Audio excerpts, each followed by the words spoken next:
ಈಗಿನ ಕಾಲಕ್ಕೆ ಮಾನ ಅಂದರೆ ಯಾವುದು ಅಥವಾ ಕಾಡಿನ ನ್ಯಾಯ ಇದ್ದಂಥ ಸಂದರ್ಭದಲ್ಲಿ ಮಾನದ ಮಹತ್ವ ಪ್ರಾಣಕ್ಕಿಂತ ಹೆಚ್ಚಿತ್ತೋ ಏನೋ. ಆಗ ಸಾಮಾನ್ಯ ಜನರ ಪ್ರಾಣಕ್ಕೆ ಹೆಚ್ಚು ಬೆಲೆ ಇರಲಿಲ್ಲ. ನನಗೂ ಏನು ಮಾನ ಹೋಗಿಲ್ಲ. ಮಾನ ಹೋಗಿದ್ರೆ ಅದು ನಿಮಗೂ ಹೋಗಬೇಕೇ ಹೊರ್ತುನು. ಯಾಕೆಂದರೆ ಕೆಟ್ಟ ಕೆಲಸ ಮಾಡಿರೋರು ನೀವು, ನಾನಲ್ಲ ಅಂತೇಳಿ ಮತ್ತೆ ಆಕೆಯನ್ನು ಮಾನಕವನ್ನು ಆಕೆ ಮತ್ತೆ ಮರಳಿ ಪಡೆಯಬಹುದು. ಎಕ್ಸಾಮಲ್ಲಿ ಫೇಲ್ ಆಯಿತು, ಆರ್ಥಿಕ ಸಂಕಷ್ಟ ಆಯಿತು, ಲವ್ ಫೇಲ್ಯೂರ್ ಆಯಿತು, ಈ ಎಲ್ಲ ಅವಮಾನಗಳನ್ನು ನೀವು ಮತ್ತೆ ಬದುಕಿನ ಸಮಯಾವಕಾಶ ತಗೊಂಡು ಕಾಲಾವಕಾಶ ತಗೊಂಡು ಮತ್ತೆ ಬದುಕಬಹುದು ನೀವು. ಅವನಿಗೆ ಮಾನ ಮರ್ಯಾದೆ ಹೋಯ್ತು, ಅವನಿಗೆ ಇನ್ನೊಂದು ಹೋಯ್ತು, ಅವನಿಗೆ ಇನ್ನೊಂದು ಹೋಯ್ತು ಅಂತೇಳಿ ಮಾತಾಡ್ತಾರಲ್ಲ, ಇವ್ರು ಯಾರೂ ನಮ್ಮ ಪ್ರಾಣಕ್ಕೆ ಜವಾಬ್ದಾರರು ಅಲ್ಲ, ಬದುಕಿಗೆ ಜವಾಬ್ದಾರರು ಅಲ್ಲ, ಇವ್ರು ಯಾರೂ ನಮ್ಮನ್ನು ಕಾಪಾಡೋದು ಇಲ್ಲ. ದುರಂತ ಏನು ಅಂದರೆ, ಬೆತ್ತಲೆಯಾಗಿ ಬಂದಾಗ ಆಕೆ ಚೆನ್ನಾಗೇ ಇರ್ತಾಳೆ, ಆದರೆ ಅದನ್ನು ಟಿ ವಿಯವರೆಲ್ಲ ನೋಡಿಸಿ ಆಕೆಯ ಬೆತ್ತಲೆ ದೇಹವನ್ನು ಟಿ ವಿಯಲ್ಲಿ ಎಲ್ಲ ಕಡೆ ನೋಡಿಸ್ಬಿಡ್ತಾರೆ. ಈ ಸಿ ಡಿಗಳು ಅಥವಾ ಇನ್ನೇನ ಕ್ಯಾಸೆಟ್ಗಳು ಅವೆಲ್ಲ ನಮ್ಮ ರಾಜಕಾರಣಿಗಳದ್ದು ಎಷ್ಟೊಂದು ಬರ್ತಾ ಇದೆ. ಆದರೂ ಅವ್ರು ಇವತ್ತು ಮಂತ್ರಿಗಳಾಗಿದ್ದಾರೆ, ಆದರೂ ಅವ್ರು ಇವತ್ತು ದೊಡ್ಡ ಸ್ಥಾನದಲ್ಲಿದ್ದಾರೆ, ಜನ ಓಟ್ ಹಾಕಿ ಅವ್ರನ್ನ ಗೆಲ್ಲಿಸ್ತಾ ಇದ್ದಾರೆ. ನಿಮ್ಮದೇ ತಪ್ಪಿಲ್ಲ ಅಂದಾಗ ಮಾನ ಅನ್ನೋದು ಇದೆಯಲ್ಲ, ಅದಕ್ಕೆ ಯಾವ ಬೆಲೆಯೂ ಇಲ್ಲ. ಎಲ್ರಿಗೂ ನಮಸ್ಕಾರ. ನಾನು ವಿವೇಕಾನಂದ HK. ಪೀಪಲ್ TV ವೀಕ್ಷಕರಿಗೆ ಮತ್ತೊಮ್ಮೆ ನಮಸ್ಕಾರಗಳು. ಮಾನ ಮತ್ತು ಪ್ರಾಣ ಹೋದರೂ ಚಿಂತೆ ಇಲ್ಲ, ಮಾನ ಉಳಿಯಬೇಕು ಎಂಬ ಒಂದು ವಾದ. ಮಾನ ಹೋದರೂ ಚಿಂತೆ ಇಲ್ಲ, ಪ್ರಾಣ ಉಳಿಯಬೇಕು ಎಂಬುದು ಇನ್ನೊಂದು ವಾದ. ಯಾವುದು ಹೆಚ್ಚು ಉಪಯುಕ್ತ, ಸೂಕ್ತ ಮತ್ತು ನಾವು ಅನುಸರಿಸಬೇಕು ಎಂಬ ಪ್ರಶ್ನೆ ನಮ್ಮನ್ನು ಕಾಡಬಹುದು. ನಾನು ಬಹಳ ಹಿಂದೆ ಈ ಸಮಾಜದ ಪ್ರಾರಂಭದ ಹಂತದಲ್ಲಿ ಮಾನ ಮತ್ತು ಪ್ರಾಣದ ನಡುವೆ ಯಾವುದು ಮಹತ್ವ ಅನ್ನೋದ್ರ ಬಗ್ಗೆ ಈಗ ಇಲ್ಲೇನು ನಾನು ಹೆಚ್ಚು ಚರ್ಚೆ ಮಾಡಲಿಕ್ಕೆ ಹೋಗೋದಿಲ್ಲ. ನಾನು ಈ ಎರಡು ವಿಷಯಗಳ ಪರಿಕಲ್ಪನೆಗಳ ಭಾವನೆಗಳನ್ನು ಈ ಕ್ಷಣದ ಆಧುನಿಕ ಸಮಾಜದ ಹಿನ್ನೆಲೆಯಲ್ಲಿ ನೋಡಲಿಕ್ಕೆ ಇಷ್ಟಪಡ್ತೀನಿ. ಯಾಕೆಂದರೆ ಆಗೆಲ್ಲ ಬದುಕು ಹೆಚ್ಚು ಸಂಕೀರ್ಣವಾಗಿರಲಿಲ್ಲ, ತುಂಬ ಸರಳವಾಗಿತ್ತು, ಮೌಲ್ಯಗಳು ಉಳಿದಿದ್ದವು.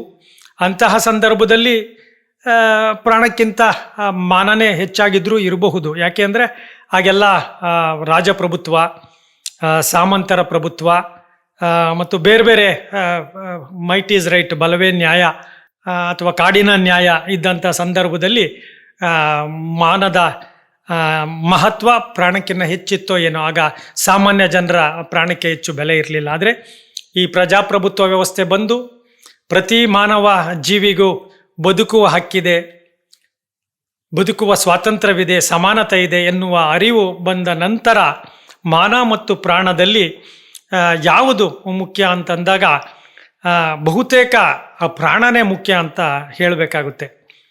ಯಾಕೆ ಅನ್ನೋದನ್ನು ಕೂಡ ನಾನು ನಿಮಗೆ ಕನ್ವಿನ್ಸಿಂಗಾಗಿ ಹೇಳಬೇಕಾಗುತ್ತೆ. ಇಲ್ಲಾಂದರೆ ನಿಮ್ಮ ಒಂದು ಸಂಪ್ರದಾಯದ ಹಿನ್ನೆಲೆಯಲ್ಲಿ ಪ್ರಾಣ ಮುಖ್ಯ ಅಲ್ಲ, ಮಾನ ಹೋದ್ಮೇಲೆ ಬದುಕೋದು. ಹಾಗಾದರೆ ಈಗಿನ ಕಾಲಕ್ಕೆ ಮಾನ ಅಂದರೆ ಯಾವುದು? ಬದುಕು ಸಂಕೀರ್ಣ ಆಗಿದೆ. ಯಾವುದು ಮಾನ ಅಂದರೆ? ನಾನು ಇಲ್ಲಿ ಏನೇ ಚರ್ಚೆ ಮಾಡಿದ್ರೂ ಇದು ಕ್ರಿಮಿನಲ್ ಆ್ಯಕ್ಟಿವಿಟೀಸ್ಗೆ, ಮೋಸ ವಂಚನೆಯ ಆ್ಯಕ್ಟಿವಿಟೀಸ್ಗೆ, ಇದು ಆ ಜೀವನ ಶೈಲಿಗೆ ಅಥವಾ ಆ ವೃತ್ತಿಗೆ ಇದು ಯಾವುದೇ ಕಾರಣಕ್ಕೂ ಸಂಬಂಧ ಇಲ್ಲ. ನಾನು ಅತ್ಯಂತ ಸಹಜ, ಸ್ವಾಭಾವಿಕ, ನಮ್ಮಂತಹ ಸಾಮಾನ್ಯ ಜನರ ಸಾಮಾನ್ಯ ಪರಿಸ್ಥಿತಿಯಲ್ಲಿ ಮಾನ ಮತ್ತು ಪ್ರಾಣದ ಬಗ್ಗೆ ಮಾತಾಡ್ತಿದ್ದೀನಿ. ಏಕೆಂದರೆ ಎಕ್ಸ್ಟ್ರೀಮ್ ಕ್ರಿಮಿನಲ್ ಆ್ಯಕ್ಟಿವಿಟೀಸ್ಗೆ ಇದನ್ನು ಅಪ್ಲಿಕಬಲ್ ಮಾಡಲಿಕ್ಕೆ ಬರಲ್ಲ. ಅತ್ಯಂತ ಸಹಜವಾದ ನಮ್ಮೆಲ್ಲರ ಸಾಮಾನ್ಯ ಒಂದು ಜೀವನ ಶೈಲಿಯಲ್ಲಿ ಈ ಮಾನ ಮತ್ತು ಪ್ರಾಣವನ್ನು ನಾನು ವಿಮರ್ಶೆ ಮಾಡ್ತಾ ಇದ್ದೀನಿ. ನೋಡಿ, ಮಾನ ಅನ್ನೋದು ಎಲ್ಲರ ಭಾವನೆ, ಸಮಾಜದ ಕೆಲವು ಕಟ್ಟುಕಟ್ಟಳೆಗಳಲ್ಲಿ ರೂಪಿತವಾಗಿರುವಂತಹ ಒಂದು ನಿಯಮ. ಮಾನ ಅನ್ನೋದು ಅದು ಭಾವನಾತ್ಮಕವಾದದ್ದು. ಒಂದು ವೇಳೆ ನಾವು ಆ ಮಾನವನ್ನು ಉಳಿಸ್ಕೊಳ್ಲಿಕ್ಕಾಗಲ್ಲ ಅಂತ ಇಟ್ಕೊಳ್ಳಿ. ಯಾವ ಉದಾಹರಣೆಗಳು ಕೊಡ್ತೀನಿ. ನಾನು ಯಾರ ಹತ್ರನೋ ಹಣನ ಸಾಲ ಮಾಡಿದ್ದೆ, ಆದರೆ ಅನಿವಾರ್ಯವಾಗಿ ಆ ಹಣನ ನನ್ನ ಕೈಯಲ್ಲಿ ತೀರಿಸ್ಲಿಕ್ಕಾಗಲಿಲ್ಲ. ನಾನು ರೈತ, ನನ್ನ ಬೆಳೆ ಬೆಳೆಯುತ್ತೆ ಅಂತೇಳಿ ನಾನು ಬ್ಯಾಂಕಲ್ಲಿ ಸಾಲ ತಗೊಂಡಿದ್ದೆ. ಆದರೆ ಆ ಬೆಳೆ ವಿಫಲವಾಯಿತು. ಮಳೆ ಕಾರಣಕ್ಕೆ ಅತಿವೃಷ್ಟಿಯೋ ಅನಾವೃಷ್ಟಿಯೋ ಬೆಲೆ ಬರಲಿಲ್ಲ. ಅಥವಾ ನಾನು ಒಂದು ಹೆಣ್ಣು ರಸ್ತೆಯಲ್ಲಿ ನಡ್ಕೊಂಡು ಹೋಗ್ತಾ ಇದ್ದೆ. ಯಾರೋ ಪುಂಡ ಪೋಖರಿಗಳು, ಕಾಮುಕರು ನನ್ನನ್ನು ಬಹಳಷ್ಟು ಲೈಂಗಿಕ ಹಿಂಸೆಗೆ ಬಹಳಷ್ಟು ನನ್ನ ಬಟ್ಟೆ ಹರಿಯೋದು ಎಲ್ಲ ಮಾಡಿದ್ರು. ಇದರಲ್ಲಿ ನಂದೇನು ತಪ್ಪಿಲ್ಲ, ಬಟ್ ಅವರು ಆ ರೀತಿ ಮಾಡಿದ್ರು. ನನಗನ್ನಿಸ್ತು ನನ್ನ ಮಾನ ಹೋಯ್ತು. ನಾನು ಸಾಲ ಟೈಮ್ ಸರಿಯಾಗಿ ಕೊಟ್ಟಿಲ್ಲ, ಮಾನ ಹೋಯ್ತು. ನಮ್ಮ ಅಪ್ಪ ಅಮ್ಮ ಹೇಳಿದ್ರು, ಇಲ್ಲ ನೀನು ನನ್ನ ಮಗ ಎಕ್ಸಾಮಲ್ಲಿ ಪಾಸ್ ಆಗ್ತಾನೆ ಅಂತ. ನಾನು ಫೇಲ್ ಆಗಿಬಿಟ್ಟೆ. ಸೊ ಈ ರೀತಿ ನಾನು ಯಾವುದೋ ಒಂದು ಚುನಾವಣೆಯಲ್ಲಿ ಸ್ಪರ್ಧಿಸಿದೆ, ನಾನು ಸೋಲಾಗೋಯ್ತು. ಗೆಲ್ತೀನಿ ಅಂದ್ಕೊಂಡಿದ್ದೆ, ನಾನು ಸೋತುಬಿಟ್ಟೆ, ನನಗೆ ಅವಮಾನ ಆಯಿತು. ಅಂದರೆ ಈ ರೀತಿಯ ಸಹಜವಾಗಿ ನಾನು ಇನ್ನೇನೋ ಒಂದು ಕೆಲಸ ಮಾಡಬೇಕು ಅಂತಿದ್ದೆ, ಆಗಲಿಲ್ಲ. ನಾನು ಯಾರನ್ನೋ ಪ್ರೀತಿಸಿದೆ, ಆಕೆ ಮೋಸ ಮಾಡಿದ್ಲು ಅಥವಾ ಅವನು ಮೋಸ ಮಾಡಿಬಿಟ್ಟ, ನನಗೆ ಅವಮಾನ ಆಯಿತು. ಈ ರೀತಿಯ ಅವಮಾನದ ಸಂದರ್ಭದಲ್ಲಿ ನಾವು ಉಳಿಸ್ಕೊಬೇಕಾಗಿರುವುದು ಪ್ರಾಣವನ್ನೇ ಹೊರತು ಮಾನವನ್ನಲ್ಲ. ಯಾಕೆ ಅಂತ ಹೇಳ್ತೀನಿ ಕೇಳಿ. ಪ್ರಾಣ ಒಮ್ಮೆ ಹೋದರೆ ಅದೇ ಅಂತಿಮ, ಅಲ್ಲಿಂದ ಆಚೆಗೆ ನಮ್ಮ ಬದುಕಿನಲ್ಲಿ ಏನೂ ಇಲ್ಲ. ಆದರೆ ಮಾನ ಹಾಗಲ್ಲ. ಮಾನ ಇವತ್ತು ಹೋಗಿರಬಹುದು, ಆದರೆ ಅದನ್ನು ಮತ್ತೆ ಗಳಿಸಿಕೊಳ್ಳುವ ಎಲ್ಲ ಸಾಧ್ಯತೆಯೂ ಇದೆ. ಅಂದರೆ ಈಗ ನಾನು ಒಬ್ಬ ರೈತ ಆಗಿ ಬ್ಯಾಂಕಿಂದ ಸಾಲ ಮಾಡಿದೆ, ಕಟ್ಟಕ್ಕಾಗಲಿಲ್ಲ. ಬ್ಯಾಂಕ್ ಅವ್ರು ಬಂದು ನನ್ನ ಮನೆ ಜಪ್ತಿ ಮಾಡಿದ್ರು. ನಾನು ಒಂಟಿಯಾದೆ, ಸಾಲಗಾರನಾದೆ, ಎಲ್ಲವನ್ನು ಕಳ್ಕೊಂಡೆ. ಆದರೆ ಮತ್ತೆ ನಾನು ಇನ್ನೇನೋ ಚಟುವಟಿಕೆಗಳು ಮಾಡಿದೆ. ಯಾಕೆಂದರೆ ಸಮಾಜ ಬದುಕು ವಿಶಾಲವಾಗಿದೆ. ಇನ್ನೇನೋ ಕೆಲಸ ಮಾಡಿದೆ, ಇನ್ನೊಂದು ಜಮೀನು ತಗೊಂಡೆ, ಇನ್ನೆಲ್ಲೋ ಕೆಲಸ ಮಾಡಿದೆ, ಇನ್ನೂ ಅಷ್ಟು ನಾನು ಜಮೀನನ್ನು ತಗೊಂಡೆ, ವ್ಯವಸಾಯ ಮಾಡಿದೆ, ಸಾಲ ತಗೊಂಡೆ, ಸಾಲವನ್ನು ಕಟ್ಟದೆ ಯಶಸ್ವಿ ರೈತನಾದೆ ನಾನಿವತ್ತು. ಆಗ ಹೋಗಿದ್ದ ಮಾನ ಮತ್ತೆ ಗಳಿಸ್ಕೊಂಡಂಗಾಗುತ್ತೆ. ಒಂದು ಹೆಣ್ಣಿನ ವಿಷಯನೂ ನಾನು ಹೇಳಿದೆ. ಹೆಣ್ಣಿಗೆ ಅವಮಾನ ಆಯಿತು, ಆಕೆ ಅಂದ್ಕೊಂಡ್ಲು ನನಗೆ ಅವಮಾನ ಆಯಿತು, ನನ್ನ ಪ್ರಾಣ ಇಲ್ಲ. ಆಕೆ ಕೂಡ ಈ ಸಮಾಜದಲ್ಲಿ ಎದ್ದು ನಿಂತು ತನಗೆ ಯಾದ ಅನ್ಯಾಯವನ್ನು, ತನ್ನ ಮೇಲೆ ಯಾರು ದೌರ್ಜನ್ಯ ಮಾಡಿದ್ರು, ಶೋಷಣೆ ಮಾಡಿದ್ರು ಅಂಥವರ ವಿರುದ್ಧ ಕಾನೂನು ಕ್ರಮಕ್ಕೆ ವೈಗೊಳಿಸಿ ಅವರನ್ನು ಶಿಕ್ಷಿಸಿ, ಮತ್ತೆ ನಾನು ಕೂಡ ನಿಮ್ಮ ತಾಯಿ ಥರ, ತಂಗಿ ಥರ, ಅಕ್ಕನ ಥರ, ನನಗೂ ಏನು ಮಾನ ಹೋಗಿಲ್ಲ. ಮಾನ ಹೋಗಿದ್ರೆ ಅದು ನಿಮಗೂ ಹೋಗಬೇಕೇ ಹೊರ್ತುನು. ಯಾಕೆಂದರೆ ಕೆಟ್ಟ ಕೆಲಸ ಮಾಡಿರೋರು ನೀವು, ನಾನಲ್ಲ ಅಂತೇಳಿ ಮತ್ತೆ ಆಕೆಯನ್ನು ಮಾನಕವನ್ನು ಆಕೆ ಮತ್ತೆ ಮರಳಿ ಪಡೆಯಬಹುದು. ಎಕ್ಸಾಮಲ್ಲಿ ಫೇಲ್ ಆಯಿತು, ಆರ್ಥಿಕ ಸಂಕಷ್ಟ ಆಯಿತು, ಲವ್ ಫೇಲ್ಯೂರ್ ಆಯಿತು.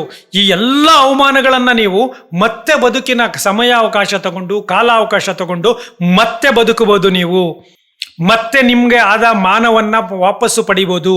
ಏಕೆಂದರೆ ಈ ಎಲ್ಲ ಘಟನೆಗಳಲ್ಲೂ ನಿಮಗೆ ಆಗಿರುವ ಅವಮಾನ ಉದ್ದೇಶಪೂರ್ವಕವಲ್ಲ, ಅದೊಂದು ಪರಿಸ್ಥಿತಿಯ ಒತ್ತಡ. ಆದರೆ ಪ್ರಾಣ ಹಾಗಲ್ಲ. ಪ್ರಾಣ ಒಂದು ಸರಿ ಹೋದರೆ ಮತ್ತಾವತ್ತಿಗೂ ಬರಲ್ಲ. ಮತ್ತೆ ನೀವು ಈ ಮಾನವನ್ನು ಏನು ಬೇರೆ ಬೇರೆ ಜನ ಅವನಿಗೆ ಮಾನ ಮರ್ಯಾದೆ ಹೋಯ್ತು, ಅವನಿಗೆ ಇನ್ನೊಂದು ಹೋಯ್ತು ಅಂತೇಳಿ ಮಾತಾಡ್ತಾರಲ್ಲ, ಇವ್ರು ಯಾರೂ ನಮ್ಮ ಪ್ರಾಣಕ್ಕೆ ಜವಾಬ್ದಾರರು ಅಲ್ಲ, ಬದುಕಿಗೆ ಜವಾಬ್ದಾರರು ಅಲ್ಲ. ಇವ್ರು ಯಾರೂ ನಮ್ಮನ್ನು ಕಾಪಾಡೋದು ಇಲ್ಲ. ಏನಿದ್ರು ಕುಹುಕ ಮಾತುಗಳನ್ನು ಆಡ್ತಾರೆ. ಅಂತಹವರ ಮಾತುಗಳಿಗಾಗಿ ನಾವು ಯಾಕೆ ಪ್ರಾಣವನ್ನು ಕಳ್ಕೋಬೇಕು? ಒಂದು ಸಿನಿಮಾದಲ್ಲಿ ಒಂದು ದೃಶ್ಯ ಬರುತ್ತೆ. ಒಂದು ಹೆಣ್ಣಿನ ಮೇಲೆ ಒಂದು ಮನೆಗೆ ಬೆಂಕಿ ಬೀಳುತ್ತೆ. ಆ ಹೆಣ್ಣಿನ ಬಟ್ಟೆ ಎಲ್ಲ ಸುಟ್ಟೋಗಿರುತ್ತೆ. ಆಗ ಸಿನಿಮಾ ನಾಯಕ ನಟ ಏನು ಮಾಡ್ತಾನೆ, ಆಕೆಯನ್ನು ಉಳಿಸ್ಬೇಕಲ್ಲ, ಬೆತ್ತಲೆಯಾಗೆ ತಗೊಂಬರ್ತಾನೆ. ದುರಂತ ಏನು ಅಂದರೆ, ಬೆತ್ತಲೆಯಾಗೆ ಬಂದಾಗ ಆಕೆ ಚೆನ್ನಾಗೇ ಇರ್ತಾಳೆ, ಆದರೆ ಅದನ್ನು ಟಿ ವಿಯವರೆಲ್ಲ ನೋಡಿಸಿ ಆಕೆಯ ಬೆತ್ತಲೆ ದೇಹವನ್ನು ಟಿ ವಿಯಲ್ಲಿ ಎಲ್ಲ ಕಡೆ ನೋಡಿಸ್ಬಿಡ್ತಾರೆ. ಆಕೆ ಮನೆಗೆ ಬಂದಾಗ ನನ್ನ ಬೆತ್ತಲೆ ದೇಹವನ್ನು ಸಮಾಜದಲ್ಲಿ ಎಲ್ಲ ನೋಡಿದ್ದಾರೆ ಅಂತ ಆತ್ಮಹತ್ಯೆ ಮಾಡ್ಕೊಬಿಡ್ತಾಳೆ.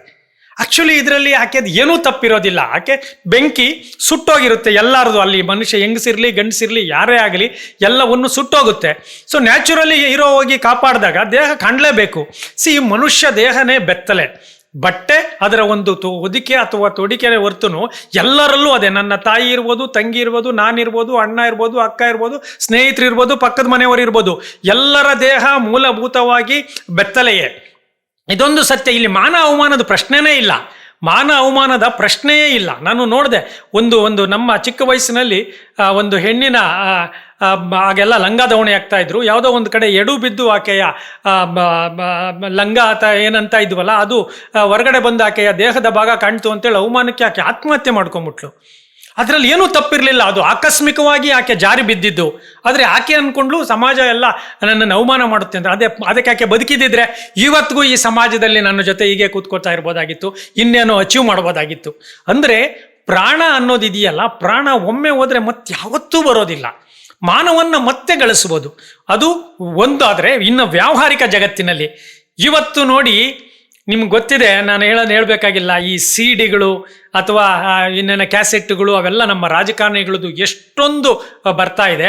ಆದರೂ ಅವ್ರು ಇವತ್ತು ಮಂತ್ರಿಗಳಾಗಿದ್ದಾರೆ, ಆದರೂ ಅವ್ರು ಇವತ್ತು ದೊಡ್ಡ ಸ್ಥಾನದಲ್ಲಿದ್ದಾರೆ, ಜನ ಓಟ್ ಹಾಕಿ ಅವ್ರನ್ನ ಗೆಲ್ಲಿಸ್ತಾ ಇದ್ದಾರೆ. ಎಷ್ಟೋ ಜನ ರಾಜಕಾರಣಿಗಳು ಜೈಲಿಗೆ ಹೋಗಿ ಬರ್ತಾ ಇದ್ದಾರೆ, ಅವರನ್ನು ನಾವು ಗೆಲ್ಲಿಸ್ತಾ ಇದ್ದೀವಿ. ಅಂದರೆ ಮಾನ ಪ್ರಾಣದ ಈ ವ್ಯಾವಹಾರಿಕ ಜಗತ್ತಿನಲ್ಲಿ ನೀವು ಯೋಚನೆ ಮಾಡಿ. ಇವತ್ತು ಲಕ್ಷಾಂತರ ರೂಪಾಯಿಗಳನ್ನು ಇದೇ ದೇಶಕ್ಕೆ ಮೋಸ ಮಾಡಿ ಎಲ್ಲೋ ವಿದೇಶದಲ್ಲಿ ಹೋಗಿ ಬದುಕ್ತಾ ಇರೋರಿದ್ದಾರೆ, ಕೊಲೆ ಅತ್ಯಾಚಾರ ಮಾಡಿ ತಪ್ಪಿಸ್ಕೊಂಡು ಓಡೋದವರಿದ್ದಾರೆ. ಸ್ವಾಮೀಜಿಗಳು ಎಂತೆಂತಹ ಮಾಡಬಾರ್ದು ಕೆಲಸ ಮಾಡಿ ಇವತ್ತು ಅದೇ ಮಠಗಳಲ್ಲಿ ಅಲ್ಲೇ ಕೂತ್ಕೊಂಡಿದ್ದಾರೆ. ಅಥವಾ ಕಾನೂನು ಮುಖಾಂತರ ಗೆದ್ದೆ ಅಂತೇಳಿ ಕಾನೂನು ಮುಖಾಂತರ ಗೆಲ್ಲೋದೇ ಬೇರೆ. ನಿಮ್ಮ ಘಟನೆ ನಡೆದಿರುತ್ತೆ, ಸಾಕ್ಷಿ ಆಧಾರಗಳ ಕೊರತೆಯಿಂದಾಗಿ ನೀವು ಬಿಡುಗಡೆ ಆಗ್ಬೋದೇ ಹೊರತು ನೀವು ನಿಜವಾಗ್ಲೂ ತಪ್ಪು ಮಾಡಿರ್ತೀರಿ, ಮಾನ ಹೋಗಿರುತ್ತೆ, ಆದರೂ ಅವರು ಬದುಕ್ತಿದ್ದಾರೆ. ಇಂತಹ ಸಂದರ್ಭದಲ್ಲಿ ಎಷ್ಟೋ ಜನ ರೈತರು, ಎಷ್ಟೋ ಜನ ವಿದ್ಯಾರ್ಥಿಗಳು ಆತ್ಮಹತ್ಯೆ ಯಾಕೆ ಮಾಡ್ಕೋತೀರಿ? ಮಾನ ಅನ್ನೋದು ಒಂದು ನಿಮ್ಮದೇ ತಪ್ಪಿಲ್ಲ ಅಂದಾಗ ಮಾನ ಅನ್ನೋದು ಇದೆಯಲ್ಲ, ಅದಕ್ಕೆ ಯಾವ ಬೆಲೆಯೂ ಇಲ್ಲ.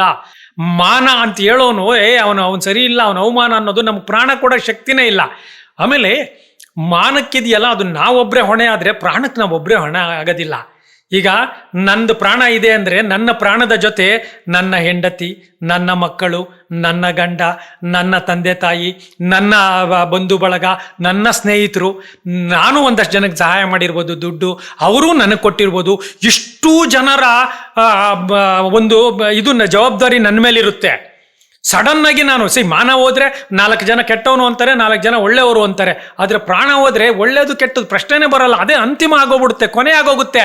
ಹಾಗೆ ನಿಮ್ಮನ್ನು ಅವಲಂಬಿಸಿರೋರು, ನಿನ್ನನ್ನು ಪ್ರೀತಿಸ್ತಿರೋರು, ಸಹಜವಾಗಿ ಏನಾದ್ರೂ ಪ್ರಾಣ ಹೋದ್ರೆ ಅದು ಬಿಡಿ, ಅದ್ರ ಬಗ್ಗೆ ನಾವು ಮಾತಾಡಲ್ಲ. ಆದರೆ ನೀವು ಆತ್ಮಹತ್ಯೆಯ ಅವಕಾಶ ಇದ್ದಾಗ ಮಾನ ಮತ್ತು ಪ್ರಾಣದ ಮಧ್ಯೆ ನಿಮ್ಮ ಆಯ್ಕೆ ಖಂಡಿತವಾಗ್ಲೂ ಪ್ರಾಣನೇ ಆಗಿರಲಿ. ಜೀವ ಉಳಿಸ್ಕೊಳ್ಳಿ. ನಾವು ಈಗೆಲ್ಲ ನೋಡ್ತೀವಿ. ಈಗ ಉದಾಹರಣೆ ಕಾಫಿ ಡೇ ಸಿದ್ಧಾರ್ಥ ಒಂದು ದೊಡ್ಡ ಸಾಮ್ರಾಜ್ಯವನ್ನು ಕಟ್ಟಿದ್ರು, ರಾಜಕೀಯದಲ್ಲಿ ಪ್ರಬಲವಾಗಿದ್ದರು.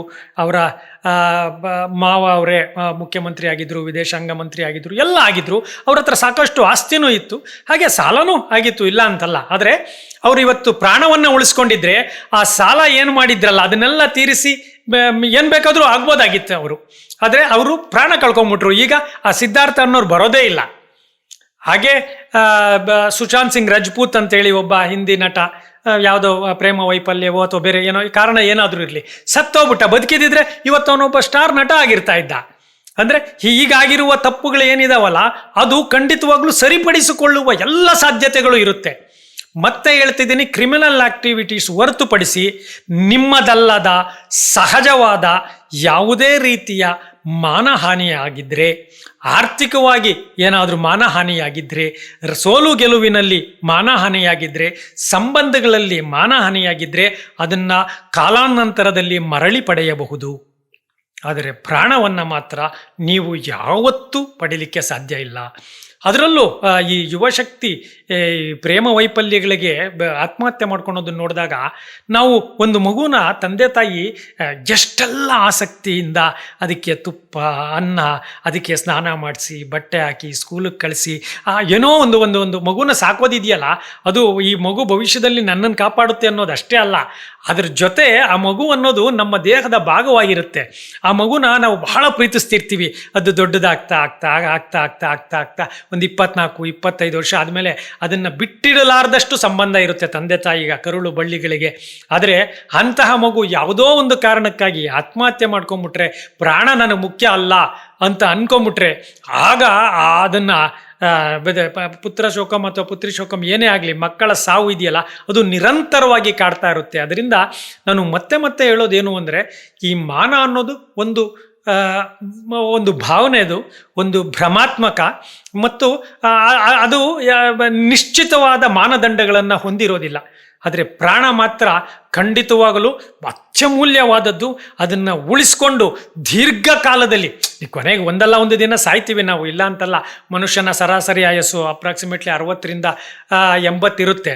ಆದರೆ ಅದ್ರ ಮಧ್ಯೆ ಜೀವನ ಕ್ರಮ ಏನಿದೆಯಲ್ಲ, ಜಾತಸ್ಯ ಮರಣಂ ಧ್ರುವಂ, ಅಂದರೆ ಹುಟ್ಟಿದ ತಕ್ಷಣ ನಾವು ಹೋಗೋದೇ ಸಾವಿನೆಡೆಗೆ. ಅಂದರೆ ಅದ್ರ ಮಧ್ಯದ ಅವಧಿ ಏನಿದೆಯಲ್ಲ, ಇದರಲ್ಲಿ ಇದೇ ಪ್ರಾಣ, ಇದೇ ಜೀವ, ಇದೇ ಜೀವನ. ಮಾನ ಅನ್ನೋದು ಅದರಲ್ಲಿ ಬದಲಾಗ್ತಾ ಇರುವಂತಹ ಒಂದು ಭಾವನೆ. ಅದರಿಂದ ನೀವುಗಳು ದಯವಿಟ್ಟು ಮುಖ್ಯವಾಗಿ ಯುವ ಜನಾಂಗನೇ ಇರಲಿ ಅಥವಾ ಬೇರೆ ವ್ಯಾಪಾರಸ್ಥರೇ ಇರಲಿ, ರೈತರೇ ಇರಲಿ, ವಿದ್ಯಾರ್ಥಿಗಳೇ ಇರಲಿ, ಗೃಹಿಣಿಯರೇ ಇರಲಿ, ಹೆಚ್ಚು ಹೆಚ್ಚು ನಿಮಗೆ ಈಗ ಯಾವುದೋ ಒಂದು ಲವ್ ಫೇಲ್ಯೂರೋ, ಮದುವೆ ಫೇಲ್ಯೂರೋ ಏನೇ ಆಗಿರಲಿ, ಮಾನಕ್ಕಿಂತ ಹೆಚ್ಚಾಗಿ ಪ್ರಾಣ ಮುಖ್ಯ. ಪ್ರಾಣವನ್ನು ಉಳಿಸ್ಕೊಳ್ಳುವ ಮೊದಲ ಆದ್ಯತೆ ಇರಲಿ. ಮಾನವನ್ನು ಕಾಲಾಂತರದಲ್ಲಿ ಮತ್ತೆ ಪಡೀಬೋದು ಅಂತ ಹೇಳ್ತಾ, ದಯವಿಟ್ಟು ಬದುಕಿನ ಕುವೆಂಪು ಅವರು ಹೇಳ್ತಾರೆ, ಬದುಕಿನ ಬಹುದೊಡ್ಡ ಸಾಧನೆ ಏನು ಅಂದರೆ ಬದುಕೋದೆ ಅಂತೇಳಿ. ಸೊ ಆ ಕಾರಣಕ್ಕೆ ಬದುಕಿ ಜೀವನ ಮಾಡಿ, ಸಾವನ್ನ ನೀವೇ ನುಡ್ಕೊಂಡು ಹೋಗ್ಬೇಕಾಗಿಲ್ಲ, ಸಾವು ನಿಮ್ಮ ಬಳಿನೇ ಬರುತ್ತೆ. ಆದ್ದರಿಂದ ಅದು ಬರೋವರೆಗೂ ನೀವು ಹೋರಾಡ್ತಾನೆ ಇರಿ, ಬದುಕ್ತಾನೆ ಇರಿ ಅಂತ ಹೇಳ್ತಾ ಪೀಪಲ್ TV ವೀಕ್ಷಕರಿಗೆ ಮತ್ತೊಮ್ಮೆ ಧನ್ಯವಾದಗಳು. ನಮಸ್ಕಾರ.